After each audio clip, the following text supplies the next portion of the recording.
दोस्तों, आपका स्वागत है मेरे YouTube channel Udiyar the untold stories में, जहां आपको हर दिन कोई नई कहानी अथवा उसका अंश सुनने को मिलेगा। अतः रोज नई रोमांचित करने वाली कहानियों को सुनने के लिए चैनल को सब्सक्राइब करें और घंटे का बटन भी दबा लें, ताकि आपको नई कहानियों की जानकारी मिलती रहे। दोस्तों, मैं हूं भानु तिवारी। आज की कहानी का नाम है देवदूत, जिसका आज आप दूसरा भाग सुनेंगे। डायरेक्टर डॉक्टर शर्मा के बंगले पर पहुंचकर रिया बड़ी स्तब्ध हुई। वहां पर लोगों की कोई भीड़ नहीं थी।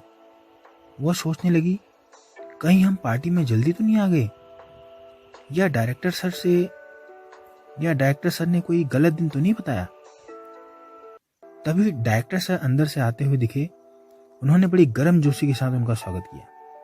आइए साहब, आपका स्वागत है हमारे गरीब खाने पर, उन्होंने मुस्कुराते हुए बोला। मयंक और रिया दोनों ने मिसेज एंड मिस्टर शर्मा को मैरिज एनिवर्सरी की बधाई दी। तभी मयंक बोला, शर्मा जी, हम आपके लिए गिफ्ट तो कुछ नहीं लाए। और उसने रिया के हाथ से वो पेन का गिफ्ट बॉक्स लेते हुए बोला, ये आपके लिए एक छोटा सा गिफ्ट है। और साथ ही रिया के हाथ से साड़ी का गिफ्ट बॉक्स भी झटकते हुए बोला, मिसेस शर्मा, ये आपके लिए एक छोटा सा उपहार। मिसेज एंड मिस्टर शर्मा ने एक साथ बोला, ये सब लाने की क्या जरूरत थी? वैसे भी मैं औपचारिकता में विश्वास नहीं रखता, डॉक्टर शर्मा ने बोला। मयंक ने मुस्कुराते हुए, जी मैं भी यही मानता हूं। रिया मन ही मन कुढ़ रही थी। मैंने इसके लिए छुट्टी ली, गिफ्ट मैंने खरीदा और देते हुए अपना आगे हो लिया। अब मैं क्या गिफ्ट दूं? डायरेक्टर सर तो यही सोचेंगे ना कि मैं कुछ लाई ही नहीं।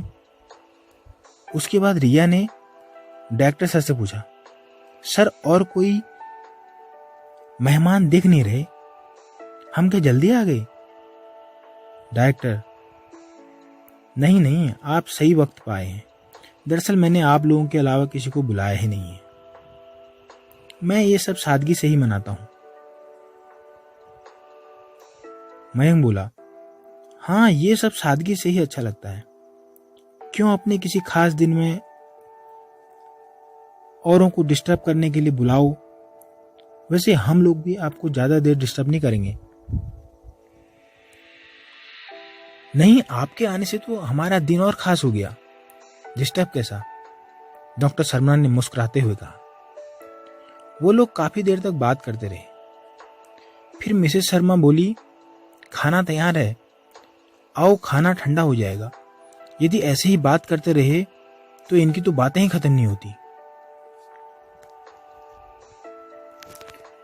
पहली बार रिया को पता चला कि डायरेक्टर सर काफी मजाकिया इंसान भी हैं।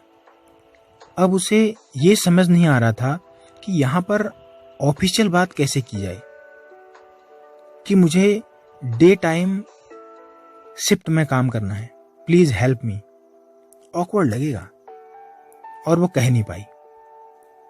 खाना खाते वक्त मिसेस शर्मा बोली, वैसे एक बात बताऊं, हमारी भी लव मैरिज है। इस पर मिस्टर शर्मा भी मुस्कुरा दिए। अब रिया मन ही मन में सोच रही थी कि ये हमारी भी लव मैरिज है। ऐसा क्यों कह रही हैं? यहां और किसकी लव मैरिज है? कहीं ये हमको तो नहीं कह रही हैं? मैं और इस खिलौने वाले से शादी करूंगी? इतने भी बुरे दिन नहीं आए मेरे। इस तरह खाना खत्म हुआ। अब मयंक बोला, mister and Mrs Sharma ji, खाने पर बुलाने के लिए बहुत बहुत धन्यवाद। खाना बहुत ही स्वादिष्ट था। अब हम चलते हैं। Happy marriage anniversary again. Doctor Sharma, आने के लिए बहुत बहुत धन्यवाद। आपको मैं क्या रिटर्न गिफ्ट दे सकता हूं, पर हाँ, रिया को थोड़ा खुश तो कर ही सकता हूं। रिया तुम कल से अब दिन में ओपीडी देखोगी। रिया बहुत खुश हुई और बिना खुशी छुपाए बोली, thank you so much sir. और दोनों डायरेक्टर सर के घर से लौट आई। रास्ते में रिया मन ही मन सोच रही है, डायरेक्टर सर ने बिना कहे कैसे डे शिफ्ट लगा दी। ये डायरेक्टर सर का कुछ खास रिश्तेदार ही होगा, वरना मेरी इतनी बार एप्लीकेशन देने पर भी जो काम नहीं हुआ वो आज बिना कहे कैसे हो गया। उसने सोचा पूछ ही लेती हूँ, डायरेक्टर सर को आप कैसे जानते हैं? मयंक जी, रिया बोली। वो बोला, बस ऐसे ही। रिया, आपके रिश्तेदार हैं क्या? मयंक, नहीं। अब रिया ने ज्यादा पूछना उचित नहीं समझा। उसने बोला, तुमको कहां छोड़ दूं? मयंक वहीं पर जहां से पिक किया था। रिया पूरे रास्ते पर सोचती रही कि अब ये कांटेक्ट नंबर तो जरूर मांगेगा, पर उसने कुछ कहा नहीं। अब तो कॉफी शॉप भी आ गई जहां पर से उसे पिक किया था। रिया ने सोचा अब नंबर नहीं मांग रहा तो कोई बात नहीं, मैं ही मांग लेती हूं। पर मांगू कैसे?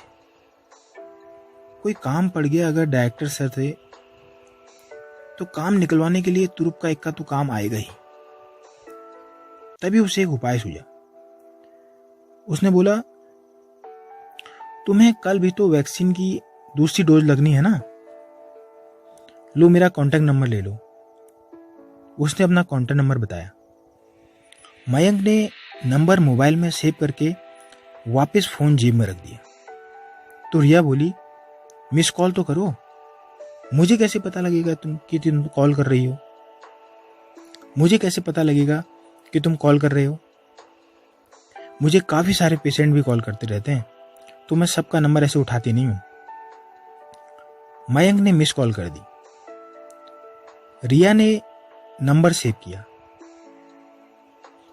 और बोली, गुड नाइट। मयंक ने भी गुड नाइट बोला और कार से उतर गया।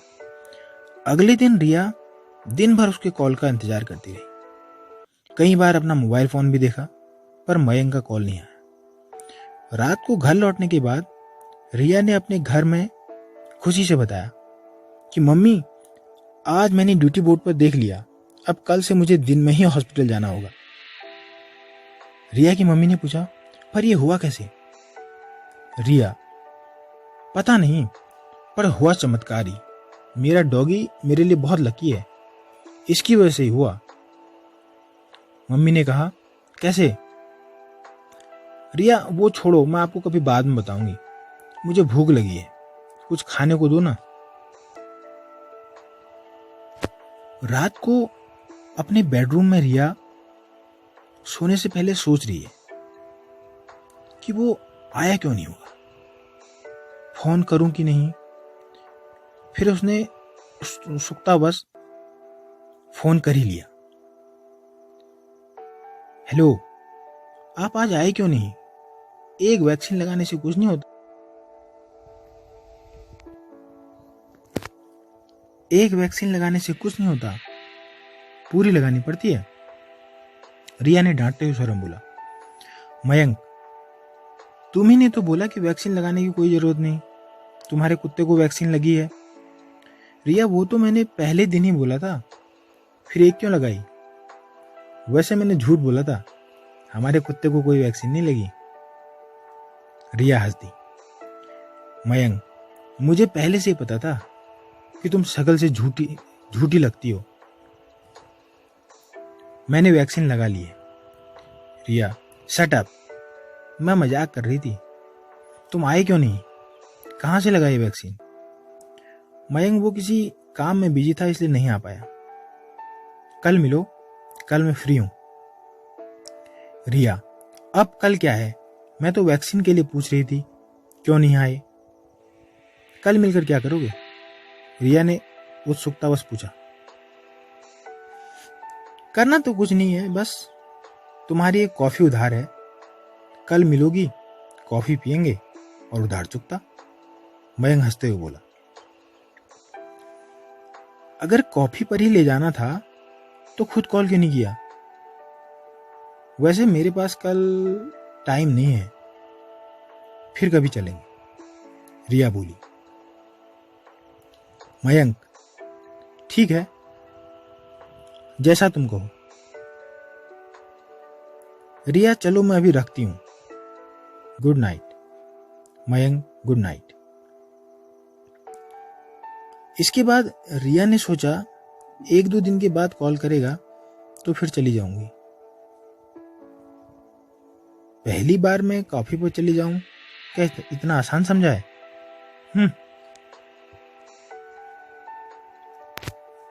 अब रिया ने 1-2 दिन तक फोन का इंतजार किया, पर उसका फोन नहीं आया। यद्यपि रिया का उस पर दिल नहीं आया था, आता भी कैसे, उसके मन में ये बात बैठी हुई थी कि वो इतने बड़े इंस्टीट्यूट में डॉक्टर है और वो मामूली सा खिलौने बेचने वाला। पर वो उसको काफ़ी एंगल से बिल्कुल पसंद भी था। उसको वो बातों से पढ़ा लिखा भी लगता था, पर्सनैलिटी भी ठीक थी, इसलिए उसे उसको दोस्त बनाने में कोई एतराज नहीं था। पर मयंक का कॉल 15 दिन तक नहीं आया। वो तो बिजनेस के सिलसिले में आया था और अब जर्मनी चला गया। वहां उसने एक नई मैन्युफैक्चरिंग कंपनी खोली है। आज रिया ने फिर सोचा कि उसे कॉफी की याद तो दिला दूं, शायद वो बुरा मान गया। आखिर उसने अनजाने में ही सही पर मेरी हेल्प तो की है। उसने दिन में ही हॉस्पिटल से उसको कॉल किया, पर 2-3 बार कॉल करने पर भी उसने नहीं उठाया। अब रिया को बुरा लगने लगा। उसने सोचा शायद जानबूझकर मेरा कॉल नहीं उठा रहा है। उसका मन उसका मोबाइल नंबर डिलीट करने को भी कर रहा था, पर उसने किया नहीं। रात को घर लौटने पर भी उसका कॉल नहीं आया, तो वो खाना खाकर सो ही रही थी कि तभी उसके मोबाइल की घंटी बज उठी। उसने नंबर देखा, मयंक का ही कॉल था, पर उसने पहली बार में उठाया नहीं। वो शायद उससे दिन का बदला ले रही थी। पर आधा घंटा रुकने के बाद भी जब उसका कॉल नहीं आया तो उसने कॉल किया। मयंक का नंबर बिजी आ रहा था। रिया ने उसके बाद कॉल नहीं किया। 5 मिनट में मयंक का कॉल फिर से आया और रिया ने जल्दी से फोन उठा लिया। मयंक बोला, हेलो रिया, सॉरी वो मैं दिन में फोन उठा नहीं पाया। रिया, कोई बात नहीं। मयंक, तुमको कॉफी पीने का टाइम मिल गया? रिया, मेरे पास तो टाइम ही टाइम है, तुम शायद ज्यादा बिजी रहते हो। तब से एक बार भी बोला तुमने? वो छोड़ो, कॉल भी किया? मयंक, मैं थोड़ा बिजी था। बताओ कब पीनी है कॉफी? रिया, ऐसी भी क्या बिजी रहते हो? तुम दिन भर में खिलौनों से खेलते रहते हो क्या? दोनों हंस पड़े।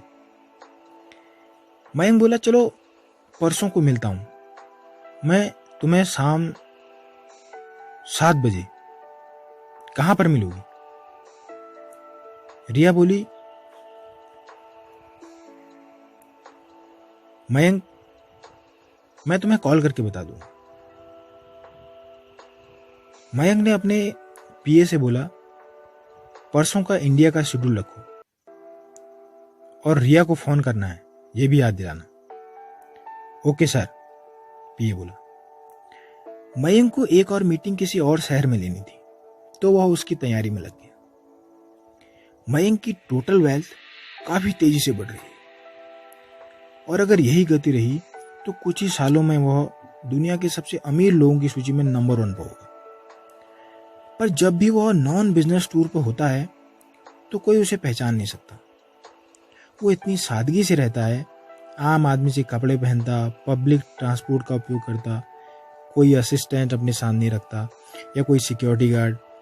उसका मानना था सबसे अधिक स्वतंत्र जीवन जीना है तो आम आदमी के बीच घुल मिल कर रहो।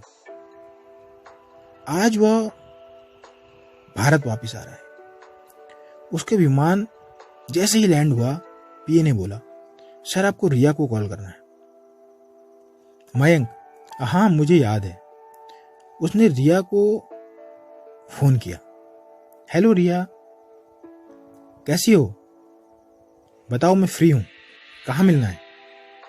रिया, अभी तो मेरी ड्यूटी है, 1 घंटे बाद मिलूंगी। 1 घंटे बाद फ्री होंगी। तुम बताओ कहां पर मिलूं? मयंक, चलो मैं हॉस्पिटल पर ही आ जाऊंगा। रिया, ठीक है। मयंक होटल में पहुंचा। उसने पहले शावर लिया और फिर तैयार होकर अपने पीए को बोला, रात जब तक आ न जाऊं कोई भी बिजनेस कॉल मुझे ट्रांसफर मत करना। पीए, ओके सर। पीए, तो सर आप गाड़ी लेके जाएंगे? नहीं, मैं ऑटो ले लूंगा, मयंक बोला। मयंक होटल से निकलकर ऑटो में हॉस्पिटल पहुंचा। वहां से उसने रिया को फोन किया, रिया मुझे गेट पर मिलो, अपनी कार में आऊंगी। थोड़ी देर मयंक गेट पर खड़ा रहा। तभी रिया की आवाज आई, आ जाओ, मैं यहां हूं। मयंक उसके साथ गाड़ी में बैठ गया। बताओ कहां चलना है? रिया बोली। मयंक, कहीं ऐसी जगह ले जाओ जहां थोड़ी भीड़ भाड़ कम हो, या शहर के पश्चिमी हाईवे पर चलते हैं। वहां क्या है? वहां तो जंगल है। तुम काफी प्लान ले जा रहे हो या कहीं और? रिया बोली। मयंक, हाँ जंगल है, पर वहां एक शानदार होटल भी है। हाईवे से अंदर, वहां काफी पियेंगे। इतनी दूर? वो तो शहर से 80 किलोमीटर दूर होगा, रिया ने कहा। मयंक, तो क्या हुआ, 1 घंटे में पहुंच जाएंगे। तुम्हारे साथ सुनसान सड़क पर चलना सेफ होगा? रिया थोड़ा चेहरा बनाते हुए बोली। हाँ, अकेले जाने से तो सुरक्षित ही है, 1 से भले 2, मयंक हंसते हुए बोला। मयंक, और थोड़ा म्यूजिक लगा दो, पुराने गाने। तुम्हें कैसे गाने पसंद हैं? मुझे तो सारे गाने पसंद हैं, जो अच्छे हों, नए हो चाहे पुराने, रिया बोली। और बढ़िया से पुराने गाने कार में चलने लगे। दोस्तों, ये था कहानी का आज का अंश। आपको कहानी कैसी लगी नीचे कमेंट करके जरूर बताएं, और यदि पसंद आए तो लाइक और शेयर करना ना भूलें। धन्यवाद।